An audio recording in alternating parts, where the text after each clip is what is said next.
नमस्कार मित्रों, समाख्या आईएएस के इस यूट्यूब चैनल पर आपका पुनः स्वागत है। दैनिक जागरण के समाचार विश्लेषण श्रृंखला के इस 29 अगस्त के अंक में आज के पेपर में आए हुए सभी खबरों का विश्लेषण करेंगे जो महत्वपूर्ण हैं सिविल सेवा परीक्षा के लिए और प्रतियोगी परीक्षाओं के लिए। संघर्ष और जीवन एक ही सिक्के के दो पहलू हैं। कहा जाता है जीवन ही संघर्ष है। बिना संघर्ष के कुछ भी प्राप्त होना बहुत मुश्किल है, लगभग असंभव होता है। ऐसा भी कहते हैं कि अगर आपके जीवन में संघर्ष नहीं है तो इसका मतलब आप गलत रास्ते पर चल रहे हैं। संघर्ष का मतलब होता है कठिनाइयाँ, लगे रहना, जुझारूपन, यही संघर्ष है। निरंतरता, यही संघर्ष है। तो संघर्ष करते रहिए, जीवन में आगे बढ़ते रहिए। आगे बढ़ने से पहले आग्रह है कि आप मेरे इस चैनल को सब्सक्राइब ज़रूर कर लें अगर अभी तक नहीं किया है तो। वीडियो को लाइक करें, कमेंट करके बताएं ये श्रृंखला आपको कैसी लग रही है। अगर कोई और सुझाव हैं तो अवश्य दें। साथ ही साथ अन्य लोगों तक इस प्रकार के वीडियो भेजें और इनको शेयर करें। आगे बढ़ते हैं। 6 वर्ष से अधिक सज़ा वाले अपराधों में फॉरेंसिक जांच होगी जरूरी।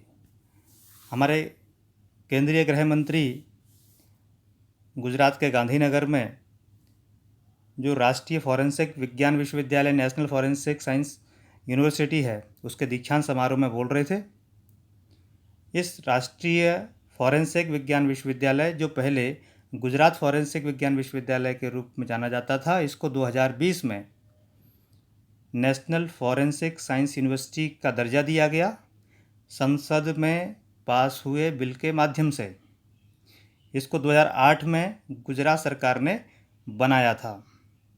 इसका मिशन क्या है, इसका विजन क्या है, इसका उद्देश्य क्या है, उसके बाद कौन कौन सी बातें केंद्रीय गृह मंत्री ने कही, उस पर चलेंगे।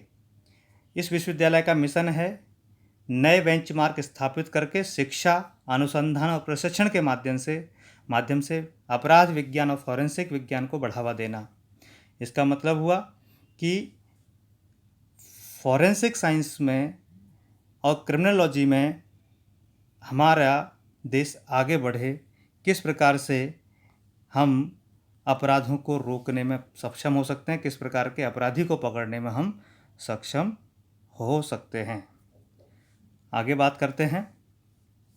राज्य की सीमाओं के पार बातचीत के लिए एक मंच प्रदान करके आपराधिक न्याय प्रणाली के अधिकारियों के बीच एक समस्या समाधान दृष्टिकोण विकसित करने में मदद करना। यानी संपूर्ण देश में इस प्रकार की जो क्रिमिनल जस्टिस सिस्टम है, उसके जो ऑफिशियल्स हैं, उनके बीच में समस्या समाधान, प्रॉब्लम सॉल्विंग अप्रोच डेवलप करना, और ताकि पूरे राष्ट्र में एक प्रकार के होने वाले अपराधों को जांचना, परखना और उससे हेल्प लेना, मदद करना।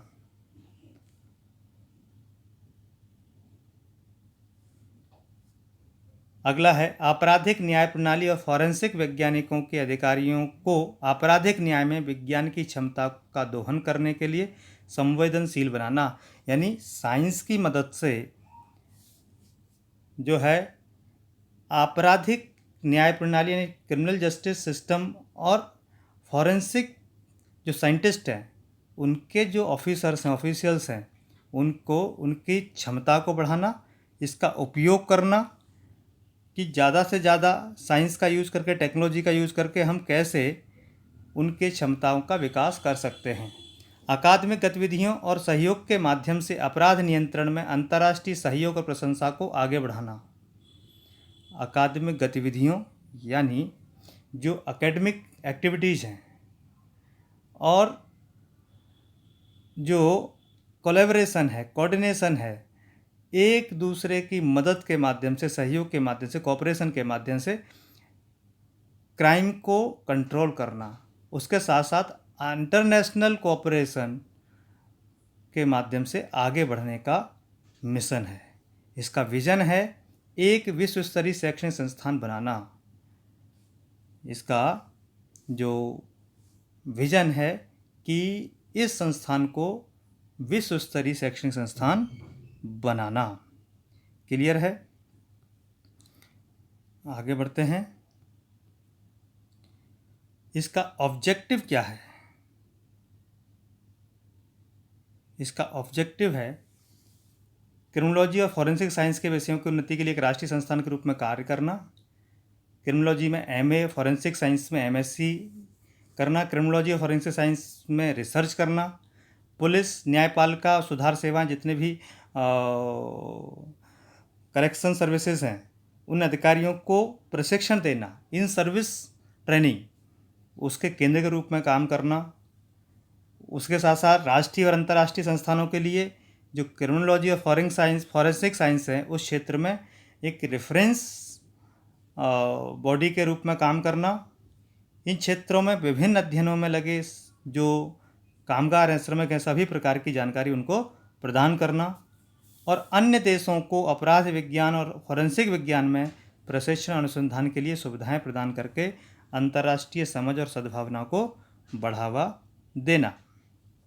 यानी जो दूसरे देशों में भी क्रिमिनोलॉजी और फॉरेंसिक साइंस से संबंधित ट्रेनिंग और रिसर्च की सुविधाएं प्रदान करना, ताकि इंटरनेशनल लेवल पर भी इसके बारे में समझ और सद्भावना पैदा हो सके, उसको बढ़ावा मिले।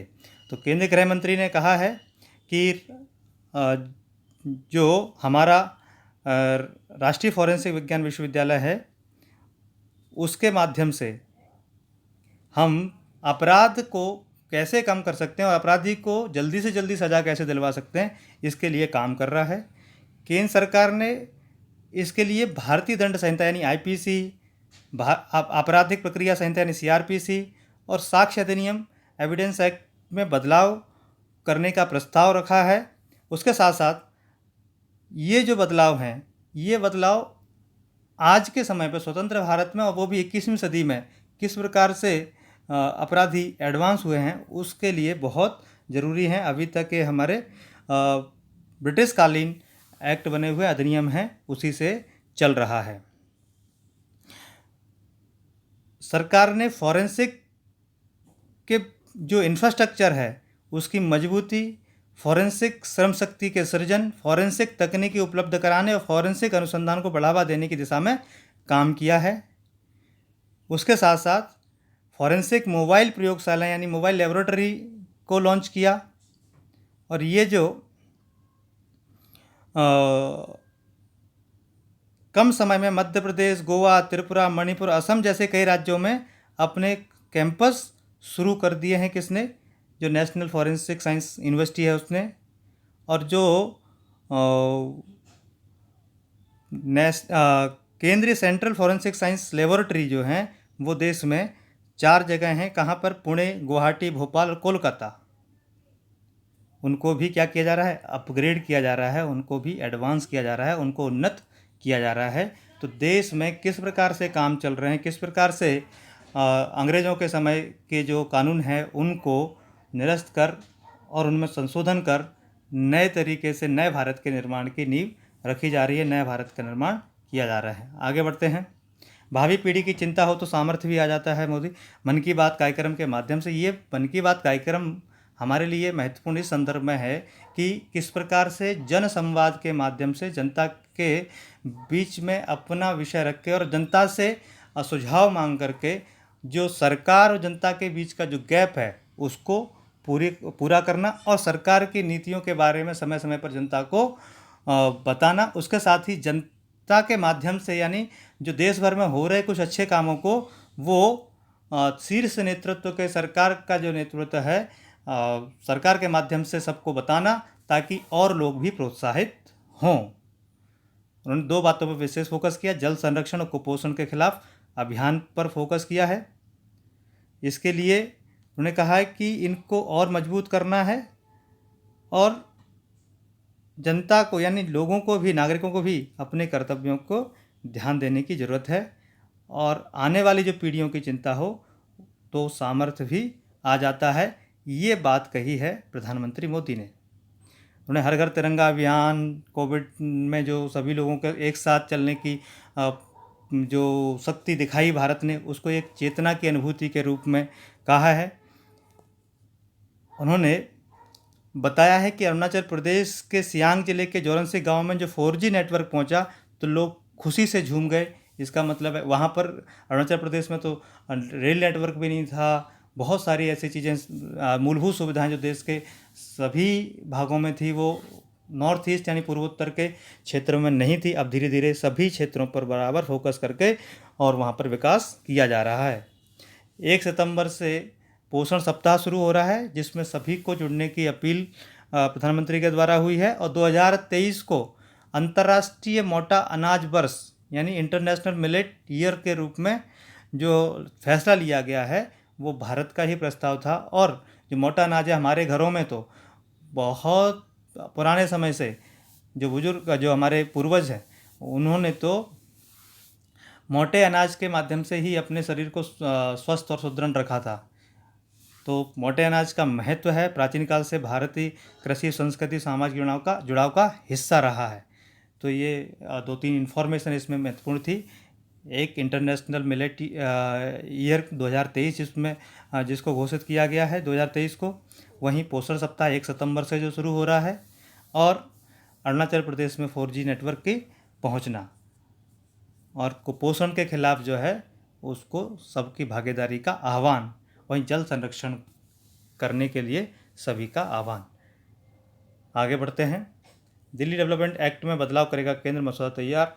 ये जो अर्बनाइजेशन है, अर्बनाइजेशन के माध्यम से जो असंतुलित नगरीकरण है, इससे समस्याएं पैदा हो रही हैं और दिल्ली भी उनमें से एक है। तो दिल्ली डेवलपमेंट एक्ट जो 1957 में बना था उसमें बदलाव की तैयारी कर रही है। उसके लिए सरकार ने 30 दिनों के समय में सबसे अपना अपना पक्ष रखने की, अपनी राय मांगने के लिए प्रस्ताव दे दिया है। पब्लिक डोमेन में चीज़ें आ गई हैं और उसके बाद जनसुनवाई होगी और फाइनल प्रारूप जो है वो संसद में रखा जाएगा और संसद में पास हो जाने के बाद ये दिल्ली विकास प्राधिकरण इसको क्रियान्वित करेगा। और ये पूरा काम देखता है आवास एवं शहरी विकास मंत्रालय, तो अर्बन डेवलपमेंट मिनिस्ट्री इसको देखती है। तो इसमें बदलाव की आवश्यकता है और दिल्ली में जो विकास है वो एकदम वेल प्लान्ड हो, सुनियोजित हो, इसकी कोशिश की जा रही है। इससे लैंड पूलिंग पॉलिसी जो है उसको भी लागू करने में सहायता मिलेगी, वो भी सरल हो जाएगी। लैंड पूलिंग पॉलिसी क्या है? लैंड पूलिंग पॉलिसी जो है वो लोगों की ज़मीनें जहाँ पर आ रही हैं वहाँ पर आवासीय संरचना बनाना है तो वहाँ पर आवासीय संरचना बनाना और लोगों को उसके बदले में ज़मीन देना या उसका बदले धन देना, और इस प्रकार से लैंड को एक साथ लाना। लैंड पूलिंग, उसकी जगह पर आप कहीं और ज़मीन ले सकते हैं, इस प्रकार की लैंड पूलिंग पॉलिसी है। और जो पुराने फ्लैट हो गए हैं जिनका समय पूरा हो गया है उनका भी रीडेवलपमेंट करना, रिकन्स्ट्रक्ट करना, पुनर्विकास करना, ये भी इसमें शामिल है। और कहा गया है कि जो और इस एक्ट के माध्यम से जो लैंड पूलिंग पॉलिसी है उसको अनिवार्य कर दिया जाएगा, पूलिंग को अनिवार्य कर दिया जाएगा। यानी इसका मतलब हुआ कि अगर 1-2 लोग ऐसे हैं उसका विरोध कर रहे हैं कि मैं अपनी ज़मीन नहीं दूंगा, और उसमें 10-15-12 लोग ऐसे हैं कि जो कह रहे हैं कि आप ज़मीन ले लो लैंड पूलिंग के तहत, तो वो 1-2 लोगों की बात नहीं सुनी जाएगी, उनको उसका उचित मुआवजा दिया जाएगा। क्लियर है? उसके साथ साथ जो लैंड पूलिंग पॉलिसी है और इसके माध्यम से जो पुनर्विकास होगा तो उसमें जो भारतीय स्टाम्प अधिनियम 1899, पंजीकरण अधिनियम 1909 यानी इंडियन स्टाम्प एक्ट और रजिस्ट्रेशन एक्ट 1908, रजिस्ट्री एक्ट 1908, इसके तहत कोई भी शुल्क, स्टाम्प ड्यूटी या रजिस्ट्री फ़ी नहीं देना पड़ेगी, क्योंकि व्यक्ति जो है अपनी ज़मीन दे करके फिर दूसरी जगह ले रहा है तो दोनों जगह अगर स्टाम्प ड्यूटी और रजिस्ट्री की फ़ी देनी पड़ी तो बहुत महंगा सौदा ये हो जाएगा और लोग इसको नहीं मानेंगे। ठीक है। वहीं ट्रांसफरेबल डेवलपमेंट राइट्स का भी प्रावधान किया जा रहा है। इसमें अगर कहीं ज़मीन के लिए मिले जो FAR के बावजूद निश्चित ऊंचाई तक इमारत नहीं बना पाते हैं तो उसको ट्रांसफरेबल डेवलपमेंट राइट सर्टिफिकेट जारी किया जाएगा। यानी किसी भी कारण से एक निश्चित ऊंचाई तक वहाँ बनाने के लिए कहा गया है और वहाँ पर कोई भी तकनीकी या पर्यावरणीय समस्या आ रही है या किसी और प्रकार की आ रही है, वहाँ उतनी ऊंचाई तक बिल्डिंग नहीं बन रही है, तो उसको ऐसा ट्रांसफरेबल डेवलपमेंट राइट सर्टिफिकेट दे दिया जाएगा। आप कहीं और बना रहे हैं, वहाँ पर वो मंजिलों को आप ऐड कर सकते हैं, वहाँ पर आप इसको बना सकते हैं। तो इस प्रकार से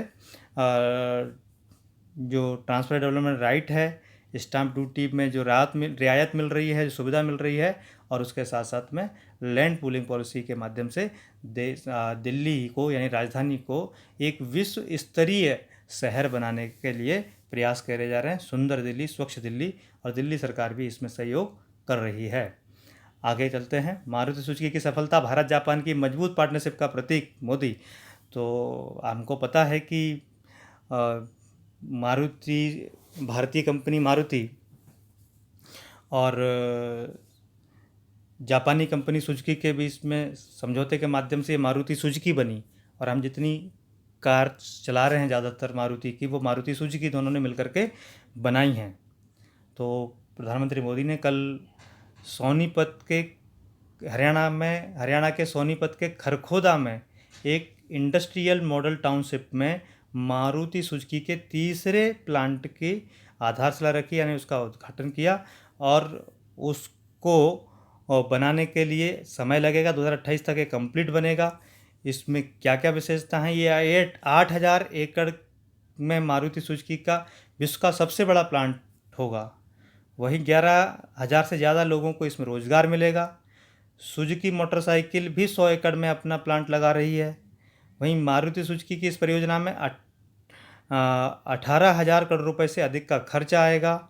इस प्लांट में का पहला चरण जो है 2024 तक पूर्ण होने का लक्ष्य रखा गया है, और पहले चरण के बाद 2.5 लाख कारों का प्रतिवर्ष पर ईयर उसमें मैन्युफैक्चरिंग होगी, निर्माण होगा, और 2028 तक ये काम पूरा कर लिया जाएगा, और 10 लाख कारों का प्रतिवर्ष निर्माण का लक्ष्य रखा गया है। इतनी बनेगी। मोदी जी ने कहा है कि 25 साल में भारत ऊर्जा क्षेत्र में आत्मनिर्भर हो जाएगा।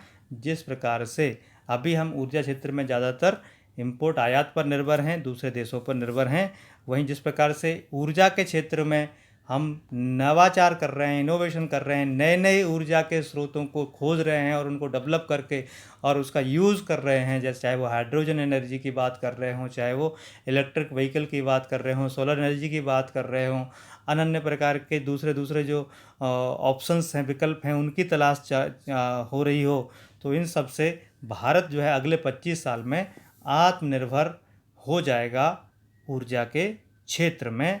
और COP26 यानी पेरिस समझौते की बात की है। COP26 में कहा गया है कि हम 2030 तक अपने जो विद्युत क्षमता है, जो हमारी उसका 50% नॉन फॉसिल रिसोर्स से हम प्राप्त करेंगे, यानी नवीकरणीय ऊर्जा से हम प्राप्त करेंगे 50% 2030 तक। और 2070 तक हमने लक्ष्य रखा है कि हम नेट जीरो एमिशन करेंगे, हम कार्बन का उत्सर्जन हम जीरो कर देंगे। तो ये हमारा दीर्घकालीन लक्ष्य है 2070 वाला, और 2030 को हमारा अल्पकालीन लक्ष्य है, जिसको हमने COP26 में दिया है कि जो संपूर्ण ऊर्जा का जो खपत है, क्षमता है, उसका हम 50% नवीकरणीय ऊर्जा के रूप में उत्पादित करेंगे। तारापुर परमाणु संयंत्र जो है, ये भारत का पहला परमाणु बिजली घर है, जिसको हम तारापुर एटॉमिक पावर प्लांट कहते हैं, ठीक है ना। तो ये केवल भारत का ही नहीं, पूरे एशिया का पहला परमाणु संयंत्र है। और अमेरिका, जर्मनी जैसे विकसित देशों ने अपने गर्म पानी के रिएक्टर, यानी BWR, इसको बॉइलिंग वाटर रिएक्टर कहते हैं, तो उनको 30 साल में बंद कर दिया। लेकिन भारत अभी 50 साल बाद भी उस पर काम चल रहा है, और संभावना है कि 60 साल से ज़्यादा ये चलेगा। और 22 से 28 अगस्त तक जो परमाणु ऊर्जा विभाग के द्वारा आइकॉनिक वीक के रूप में मनाया गया है, उसमें इसकी बात हुई है। होमी जहांगीर भाभा हमारे परमाणु ऊर्जा के जनक कहे जाते हैं, और उनके स्वप्न था कि इस प्रकार का एक संयंत्र बने।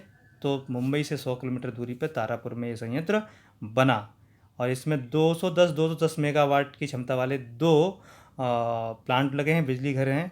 वो उस समय तत्कालीन प्रधानमंत्री इंदिरा गांधी के द्वारा इसको उद्घाटन किया गया था। 1985 से दोनों रिएक्टर 160 मेगावाट क्षमता के साथ चलाए जा रहे हैं। फिलहाल इनमें बिजली का उत्पादन जो है वो रोक दिया गया है। उनमें कुछ सुधार लाना है, उसको अपग्रेड करना है। इसीलिए ये रिएक्टर जो है 1954 में प्रधानमंत्री जवाहरलाल नेहरू के परमिशन के बाद डॉक्टर भाभा ने इसको शुरू कर दिया था और 1960 में इसके लिए पूरे विश्व भर में निविदाएं आमंत्रित करी गई। वहाँ से मंगाया गया कौन इसको बनाएगा। यूरेनियम और हल्के पानी का उपयोग इसमें किया जाना था। अमेरिका की कंपनी है जनरल इलेक्ट्रिक, उसने इसकी जिम्मेदारी ली और इस समझौते पर हस्ताक्षर किए और ये कहा गया कि अमेरिका अगले 30 साल तक इसके लिए यूरेनियम देता रहेगा। लेकिन 1974 में भारत में स्माइलिंग बुद्धा नाम से परमाणु परीक्षण हुआ। उसके बाद अमेरिका ने हमको परमाणु यानी यूरेनियम देना बंद कर दिया। उसके बाद भारत ने यूरेनियम के लिए फ्रांस और चीन के साथ समझौता किया और जो टेक्नोलॉजिकल फॉल्ट्स है उनको दूर करने का काम भाभा परमाणु अनुसंधान के, जिसको पार्क बोलते हैं, उसने लिया। और आज हमारे जो साइंटिस्ट हैं वो इतने एडवांस हो चुके हैं कि आज देश में 22 परमाणु संयंत्र यानी परमाणु बिजली घर से 6780 मेगावाट बिजली प्राप्त हो रही है। हम इतनी इलेक्ट्रिसिटी वहाँ से पावर जनरेट कर पा रहे हैं और अगले एक दशक में यानी अगले 10 सालों में हम परमाणु यानी एटॉमिक एनर्जी की क्षमता को 22,480 मेगावाट तक ले जाने के लक्ष्य को लेकर चल रहे हैं। तो ये था हमारा तारापुर परमाणु संयंत्र। इसके बारे में जानना जरूरी था। प्रदूषण की वजह नहीं कोयला समाधान बनेगी पराली। प्रदूषण संबंधित कोई निबंध आ सकता है, प्रदूषण संबंधित कोई लेख आ सकता है, पराली की समस्या के संबंध में, उसके निपटान के संबंध में कोई प्रश्न आ सकता है। तो उसके लिए जो भारत की CSIR है यानी वैज्ञानिक एवं औद्योगिक अनुसंधान परिषद और राष्ट्रीय जैव ऊर्जा संस्थान, इनके विशेषज्ञों ने पराली से कोयला बनाने की तकनीक विकसित की है और ये पराली का जो संकट है जो जलाया जाता है वो दूर होगा। पराली के जलाने के लिए किसानों को मजबूर होना पड़ता है या किसानों को उनका के खिलाफ कार्रवाइयाँ होती हैं वो भी बंद हो जाएंगी और किसानों को ऊपर से लाभ भी होगा। और इससे जो प्लांट है उससे प्रतिदिन 10 टन कोयला बनाया जा सकता है। जो कोयला पूरा का पूरा वो एग्रीकल्चर वेस्ट यानी कृषि अपशिष्टों से ही बनाया जाएगा। और इससे प्रदूषण कम होगा। क्यों? इसीलिए कम होगा क्योंकि इसमें नमी रहित कोयला है वो बनता है, यानी इसमें कहीं पर भी मॉइस्चर नहीं होता है और मॉइस्चर नहीं होता है इसलिए धुआं भी कम करते हैं। इसीलिए इनके कार्बन जो वायुमंडल में छोड़ते हैं वो भी कम हो जाता है। तो नमी रहित कोयला बनता है। और इस कोयला बनाने तैयार कैसे होता है तो इसके बारे में पूरी प्रोसेस दी गई है। पराली को मशीन के जरिए छोटे छोटे टुकड़ों में काट दिया जाता है। ये टुकड़े मशीन के पहले चैम्बर में पहुंचते हैं। इसमें LPG की मदद से इन्हें हीट देकर सुखाया जाता है। पहले सुखाने के बाद इस सामग्री को दूसरे चैम्बर में डाल दिया जाता है। यहाँ से लंबे समय तक निर्धारित तापमान में रखा जाता है। इस दौरान पराली का 70% हिस्सा नष्ट हो जाता है। पराली और कृषि अवशेष यानी जो भी पराली है वो एग्रीकल्चर वेस्टेज हैं, उसमें जो कार्बन है जिसमें जलने से पैदा हुई गैस के प्रभाव से 30% हिस्सा 20 घंटे की प्रक्रिया के बाद कोयले में परिवर्तित हो जाता है और कोयले को वहीं हल्के तापमान में सूखने को छोड़ दिया जाता है। इसके बाद तैयार कोयला चूरे के रूप में बाहर निकलता है। अब इसको चूरे के रूप में आप बोरियों में भर करके आगे बढ़ा सकते हैं या ज़रूरत के हिसाब से इसको गेंद या ईंट के आकार में ढाल दिया जाता है और इसको चूरे के रूप में भी इस्तेमाल किया जाता है। और इसके कीमत जो है वो जो अभी कोयला आता है जो खदानों से उससे कम होगी। तो इस प्रकार के नवोन्मेष इनोवेशन के माध्यम से, इस प्रकार के रिसर्च के माध्यम से भारत में ऊर्जा संकट तो दूर होगा ही होगा, साथ साथ प्रदूषण की समस्या पर भी हम काबू पा सकते हैं। कर्ज राहत पर चीन का झटका, कहा गेंद श्रीलंका के पाले में। श्रीलंका ने चीन से बहुत सारा कर्ज ले रखा है। श्रीलंका में जो आर्थिक संकट आया हुआ है उसको लेकर श्रीलंका चाहता है कि चीन जो है हमारा जो कर्ज है उसको अभी न लेकर के बाद में ले ले, थोड़ा सा राहत दे दे, किसी प्रकार के राहत के लिए आग्रह कर रहा है। तो क्योंकि श्रीलंका को चीन को 1.5 से लेकर 2 अरब डॉलर का कर्ज भुगतान करना है और लगभग 8 अरब डॉलर जो है उससे अधिक जो है चीन का कर्जा श्रीलंका के ऊपर है। लेकिन चीन ने अभी तक कोई ऐसी राहत देने की बात नहीं की है। श्रीलंका लगातार कह रहा है, उनकी ऑफिशियल घोषणा इसमें नहीं है। और चीन के दूतावास ने ये कहा है कि हमने वित्त मंत्रालय को प्रस्ताव भेज दिया है लेकिन उनकी ओर से कोई जवाब नहीं आया, यानी चीनी वित्त मंत्रालय के पास से कोई जवाब नहीं आया है। और श्रीलंका पर जोर डाला गया है कि पहले IMF यानी अंतर्राष्ट्रीय मुद्रा कोष के साथ जो समझौता उसको करें, और इस प्रकार से जो बॉल श्रीलंका के पास है, अगर IMF के साथ वो समझौता कर लेते हैं फिर हम विचार करेंगे। वहीं भारत जो है पड़ोसी देश होने के नाते से और भारत के जो सद्भावना है, उदारता है, उसके नाते से भारत ने श्रीलंका को 4 अरब डॉलर की सहायता की है और श्रीलंका पर वर्तमान में 14 अरब डॉलर का इंटरनेशनल सॉवरेन बॉन्ड का कर्ज है। अंतर्राष्ट्रीय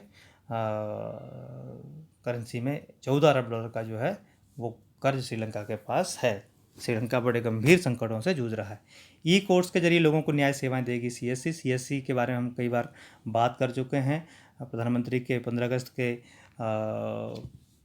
जो भाषण था उसमें भी इसका जिक्र आया था। कॉमन सर्विस सेंटर, यानी इनको हमने कहा है कि ये ग्रामीण भारत के टेक्नोक्रेट्स हैं और ये CSC अब ई-कोर्ट्स परियोजना के जरिए लोगों को न्यायिक सेवाएं उपलब्ध कराने का भी काम करेंगे। इसको कानून मंत्रालय के साझेदारी के साथ ये काम होगा, क्योंकि जो CSC है कॉमन सर्विस सेंटर, ये इलेक्ट्रॉनिक्स एवं सूचना प्रौद्योगिकी मंत्रालय के तहत आते हैं।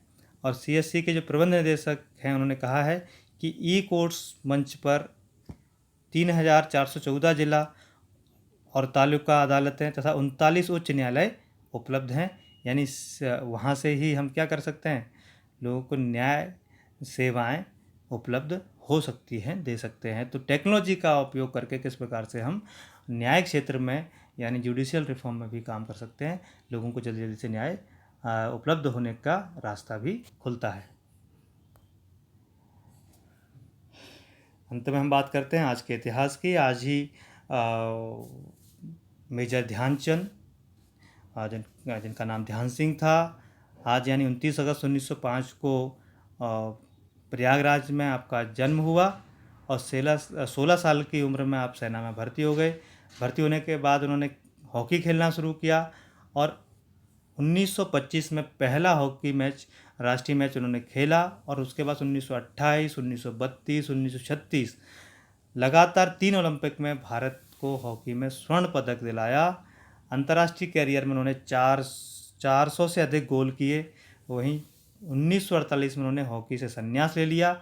1956 में उस सेना से मेजर के पद से रिटायर्ड यानी सेवानिवृत्त हुए। उन्हीं के जन्मदिवस के उपलक्ष्य में आज यानी 29 अगस्त को राष्ट्रीय खेल दिवस, नेशनल स्पोर्ट्स डे मनाया जाता है। आप सभी को राष्ट्रीय खेल दिवस की हार्दिक बधाई एवं शुभकामनाएं। आज यानी 29 अगस्त 1965 को पहली बार पृथ्वी से 160 किलोमीटर ऊपर अंतरिक्ष यान जेमिनी 5 में जो अंतरिक्ष यात्री गॉर्डन कपूर थे, उन्होंने प्रशांत महासागर की सतह से 205 फीट नीचे स्थापित SEALAB-2 में एक्वानॉट M स्कॉट कारपेंटर से रेडियो टेलीफोन के माध्यम से बातचीत की।